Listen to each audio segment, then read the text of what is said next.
Guys, paano ba natin gagamitin ang bagong sticky fried pan? Ayan, okay po. Ayan, linisan muna natin siya ng malamig na tubig.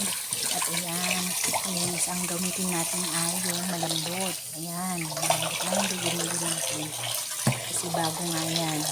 At ayan, pwede nyo na siyang punasan ng malinis na tela o tissue pagkatapos nyo siyang linisan ng malinis na tubig kasi bago nga siya kaya kailangan nating linisan. At ayan, pagkatapos nyan ay haluan nyo na siya ng 1 tablespoon of oil.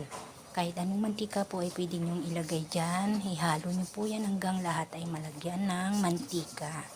Ayan po. At ayan, halu-haluin nyo lang ng halu-haluin. Ayan, ang benefits kasi nito ay maanuhan natin na matibay ang ano. Punasan nyo na siya ng tissue pagkatapos nyo yung mga excess oil na inilagay nyo ay linisan nyo siya. At ayan, painitin natin siya ng mahinang apoy lang guys. Mahina lang dahil bago nga yung fan. Ayan guys. Pagkatapos nyo yan ay pwede nyo lang i-off yung fan at yung apoy at palamigin nyo siya guys. Ayan, in-off ko na at palalamigin natin siya ng ilang minuto hanggang malamig at pwede na naman natin siyang punasan ng tissue at pwede nyo na siyang gamitin anytime. Maraming salamat sa panonood.